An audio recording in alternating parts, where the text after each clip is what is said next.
All right, good afternoon, YouTube. Happy 4th of July if you're living in the United States.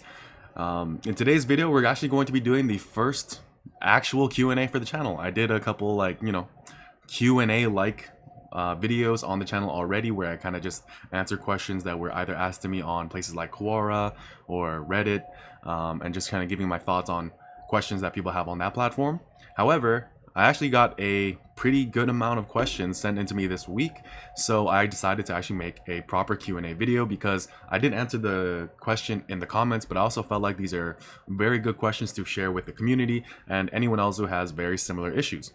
Now, if you notice your comment and your question in this video and you actually would not want me to include it, just let me know. I'll take the video down. It's not that big of a deal to me. But if you would like me to include your questions in down the line, please leave them in the comments below. Starting after this video, any questions that I get, I'll try to answer in the comments section below also. But any questions that do pop out to me, I'm going to create Q&A videos down the line and in the future. So let's get started with today's video. So number one, what would be the benefit to doing exercise selection instead of doing let me reread this. What would be the benefit to doing the variety exercise selection instead of doing bench twice? For example, if I want to program both weighted dips and bench, why should I do this instead of just benching twice? If there isn't a benefit to doing both, which would be better if I want to pair it with standing overhead press? Should I consider incline barbell, incline bench press? So there's a lot to unpack here, okay? So one thing that's really important to understand is what is the goal? This is the thing that always kind of reorients the advice that needs to be given for whatever your question is. So what is the goal here? If your goal is bench press strength, higher specificity as well as higher frequency with better practice is going to be very, very crucial. So devoting time to a different variation, to a different movement, might not be the best for you. Because if you were to compare the weighted dip to the barbell bench press, they are essentially both horizontal presses. And also they do strengthen the exact same muscles, but the technique is very different. Strength is a skill. That means technique is something that needs to be practiced. The more you practice it, the better you're going to get. So if strength is the goal, there is a clear advantage to allocating more time to it. When you do an exercise variation that is drastically different, not as close in specificity, and then you're essentially taking time away from the barbell bench press to do a different movement. Now, there is benefit to this, and my answer here is the benefit here is better hypertrophy and just a more well-rounded physique and function. So if you were to do weighted dips in addition to the barbell bench press, you are going to develop your muscles because you're hitting the muscles at different angles. You're able to feel the muscle in different ways, and you might actually find that you actually build more muscle with the weighted dip. Me personally, I get a much better mind-muscle connection with the weighted dip than I do the barbell bench press. So when it comes to a hypertrophy standpoint, one of the best movements that I like to use to increase the size of my chest would be the weighted dip. Now, if I'm just trying to really get specific with my bench press training, I'm going to bench press twice. So you have to really want to ask yourself, what is the goal? So if it's more hypertrophy, if you are more of a novice and you just need to have a wider base of proficiency and strength and skill, then it's fine to do bench press as well as include other movement patterns, because honestly, as a novice, you don't need to just get good at bench pressing. You need to get good at pressing in general. Push-ups, dips, overhead press, bench press. You need to be keeping these into your program because you just want to become more proficient with these movement patterns. It's not so much that you need to be loyal to one type of exercise. You need to be good at all of them because they're all going to contribute to each other and it's all going to feed into one another. So that is why you would want to bench press more than twice. Now let's go to the last part of your question where you're saying if there isn't a benefit to doing both, and I would say there actually is, which would be better if I want to pair it with standing overhead press. So one thing that I did for a while, and this is an idea that I actually got from Alex from Alpha Destiny, is the pairing of the overhead press with the weighted dip. And this actually is money. Like, this actually is a very good combination. Like, this is very much like your burgers and fries, your hot dogs and chips, your spaghetti and meatballs, you know? Like your meat and potatoes, whatever food you fancy. I don't know any vegetarian meals, I'm sorry. But anyway, when I did specialize into the overhead press and the weighted dip, I did notice a significant change is into the size and shape and just the general feel of my upper body. I felt a lot less beat down, and I was getting stronger in these two movements, and I did feel like pretty good. So from a hypertrophy standpoint, and then one thing that I also feel like this really helped contribute to is once I did that phase where I was just doing the overhead press and the weighted dip, and I went back into more specific barbell bench press training, my barbell bench press actually got stronger. I was able to break through plateaus very quickly, the plateau that I was at that time, which is why I went into that specialization phase, went away very quick as well. So that is very good. Now, you also ask, should I consider doing the incline bench press? And with the incline, so there is a protocol out there where basically you do the barbell overhead press, you build up to maybe a 6 to 10 rep max, and once you can no longer hit 6 to 10 reps, you drop it down to an incline with the exact same weight, and then you run through it again, 6 to 10 rep max, and then you drop down the angle of the bench again to just a regular flat bench, and you go from there. So in that sense, I actually think that's a great upper body workout, but I would limit that to be the only pressing you do for the day, because you're essentially doing 3 different pressing movements, and that's kind of where I like to cap it out personally, and then go from there. However, if you're just going to be doing, like, let's say overhead press and then other variations, what I would actually do is I would do a overhead press, a close grip bench, and a dip. Now you can change the order of these things. Me personally, I never found that the overhead press actually interfered with my bench press, because the shoulders are involved, but they're nowhere, like shoulder fatigue isn't really going to be a limiting factor in my bench press, I found. For me personally, now that might not be the case for everyone else, but me personally, like, even if I hit failure on an overhead press variation, my strength doesn't really go away on my benching. So that's something I would consider. So just kind of play around with that exercise order, but there is a benefit to doing exercise variety. You don't want to just be super hyper specific, because at a cost, because you know you're essentially like building everything up to a point. The thing is, you are leaving behind a lot of things that are going to allow you to get better. So what does all the tallest buildings in the world have in common? They have a strong base. So that's something that's really important, and exercise variety is one of the tools you can implement to build that base. So that's it for this question. Let's get into the next one. So what program would you recommend to build mass/strength? Main emphasis on building mass though. Tried push-pull legs for a while, but I felt like I could get more with other programs out there. So that's actually very common for the push-pull leg, because I've talked to many people who have done push-pull legs for quite a while, and very similar experiences. This is something that I talked about in my push-pull leg video, where basically with a push-pull leg, right? If you run a push-pull leg and you actually don't, and you keep it essentially synchronous, meaning you do push-pull legs and then repeat, and then you rest on a Sunday or something essentially like that, you are going to the gym 6 days a week to hit each muscle group twice. The same thing can be accomplished on a 4-day split, meaning you are able to get the exact same frequency, volume potentially, while getting way more rest, and you're able to address other things in your program, meaning you could do like a upper lower and then a arm day, or upper lower and then maybe a cardio day, something of that nature, right?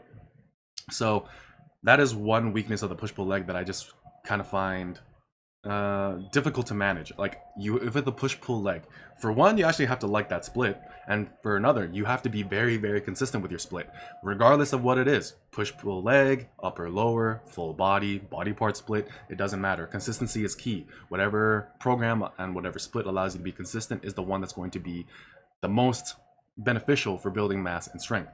Now, when it comes to this question, one thing that I do have to say is the best program that you can possibly go on is one that you make for yourself. So the thing is, a bunch of cookie cutter programs out there, like, they have to accommodate a wide population. It's kind of difficult for anyone to create a program that is specific for a certain thing for each person. There's always going to be issues with these pre-made programs for the individual that the individual has to then tweak as they try to run it on their own. Now, on this channel, one of the best programs I've reviewed, in my opinion, was made by Lane Norton. His Power Hypertrophy Adaptive Training. I think it's a 5 times per week program. So it's it's a upper lower push pull leg. So same thing, 2 times a week per muscle protein. I'm not going to say that word. 2 times a week frequency for each body part, and then you're able to train with volume and intensity. So both are going to be very important to building muscle. And as a natural lifter, you have to get stronger to build more mass. So it's really important that you do have a program that has some element of strength training. As far as some things that I would also recommend, there is another program out there that I really liked, and this was made by Christian Thibodeau. It was featured on T Nation, and it's actually one of the few good programs on there that I actually liked when I first started working out. And it's titled the Best Damn Workout Program for Natural Lifters, and it's a push-pull program. So on push days, you do quads as well as your push muscles, so chest, shoulders, triceps, and then on your pull days, you do back, biceps, hamstrings, and then your deadlifts. So that was a workout program that I really enjoyed and I think is actually really good.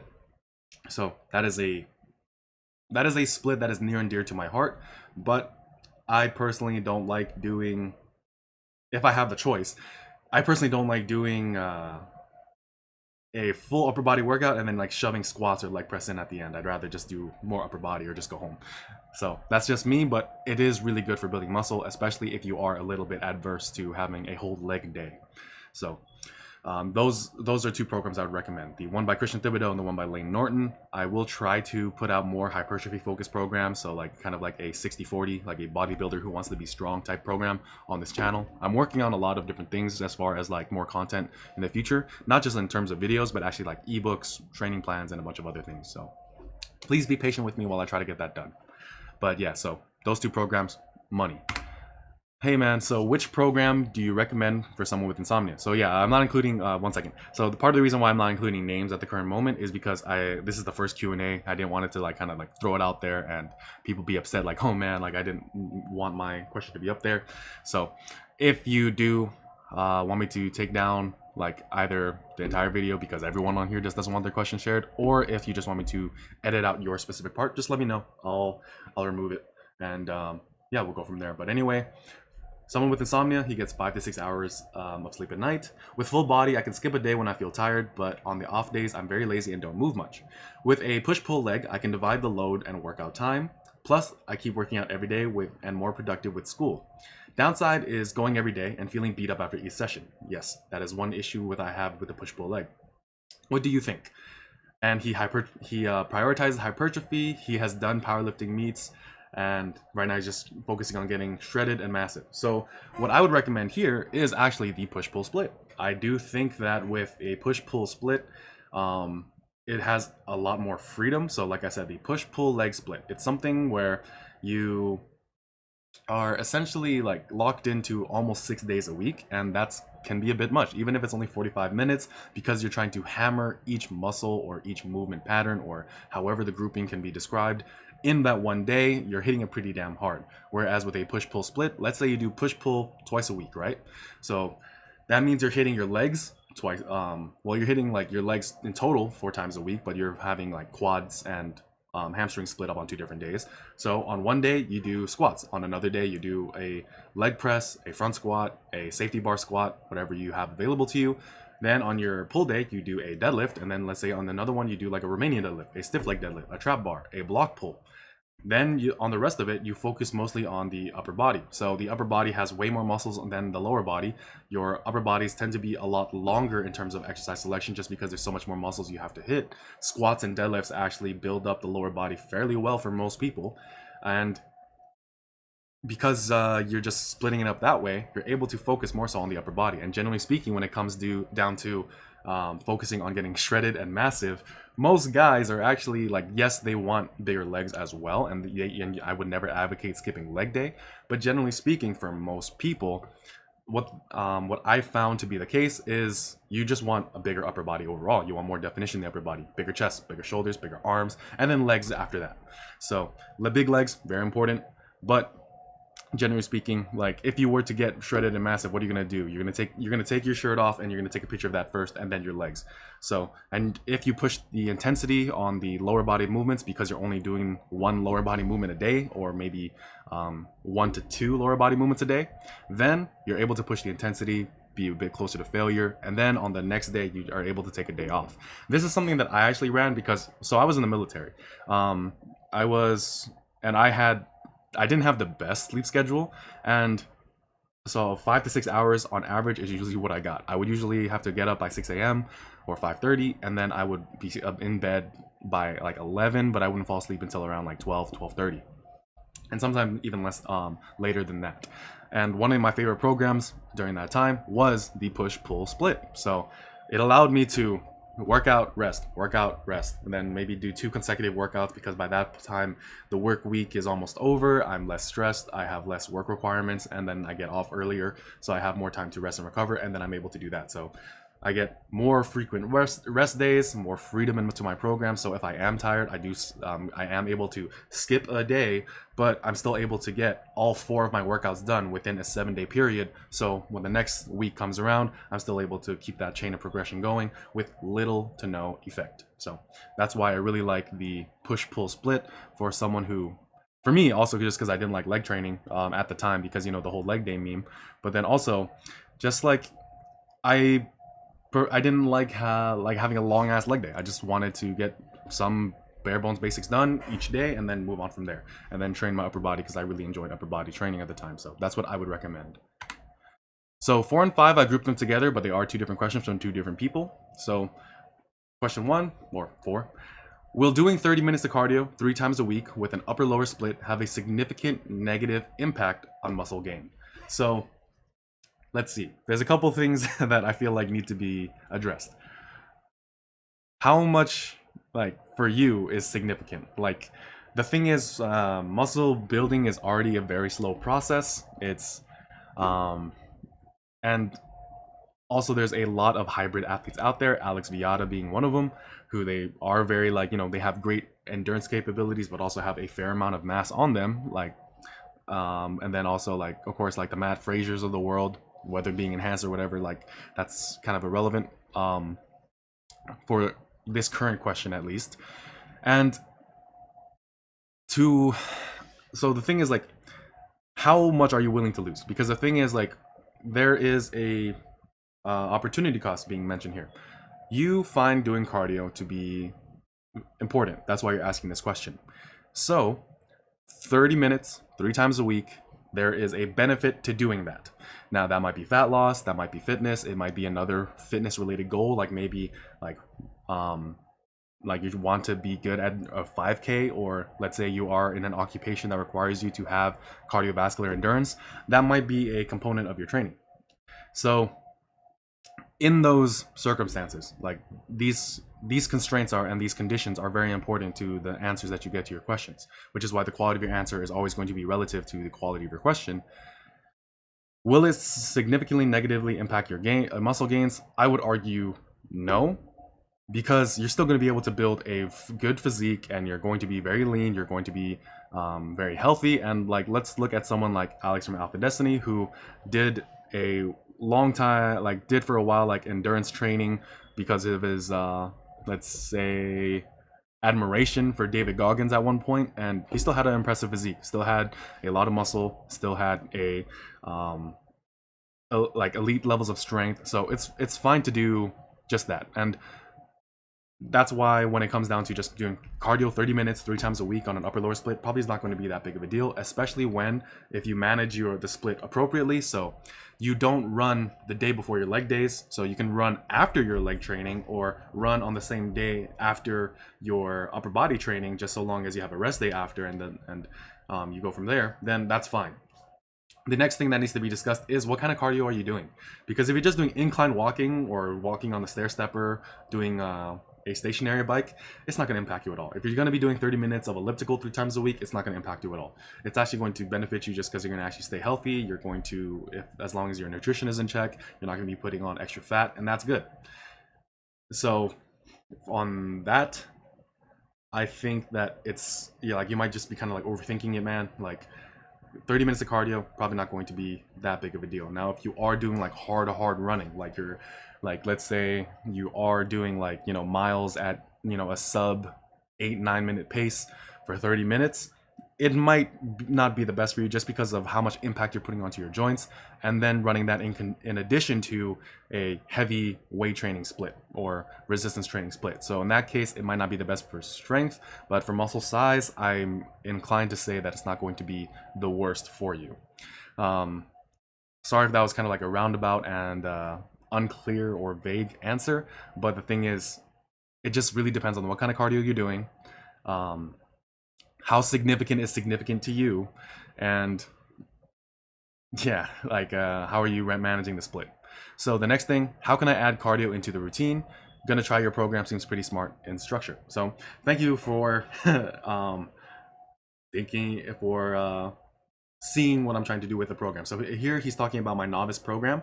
It starts off as a 3 times a week upper lower, but on some weeks you do lower body twice a week, and some weeks you do upper body 2 times a week, and then you transition into a 4-day upper lower, and then you make adjustments as time goes on, adding in the exercises, because I have them split into options, adding in sets and reps, adding in like a bunch of other things, and then going from there. So he's asking how to add cardio into the routine, which is why I wanted to bring these two questions together, because that routine is an upper lower. So like I said, you need to make sure that you are not doing hard running before your leg days. If you are doing low impact forms of cardio like the elliptical, incline walking, the Stairmaster, stationary bike, it's not going to be that big of a deal. But one thing you should try to do is try to keep your cardio sessions as far away. I like to do 6 to 8 hour time separation between resistance training and cardio. So that's something that you can do there. And if you just do like just regular walking, like just going on daily walks, that is even less impact, and that is like not going to affect your size or strength at all. So adding that into the routine is actually very easy. The only thing is it just takes a lot of time. So these are your considerations of the cardio. If you need me to make a full video about this, I would be more than happy to. But other than that, that is it for this video. If you have questions, leave them in the comments below. I will be, if you have any questions, please leave them on Q&A videos, so that way it's kind of like, you know, I know that you want me, that you are okay with me doing a Q&A with your questions. If you have questions on other videos, I'm going to ask if it's okay that I do a Q&A video for your questions.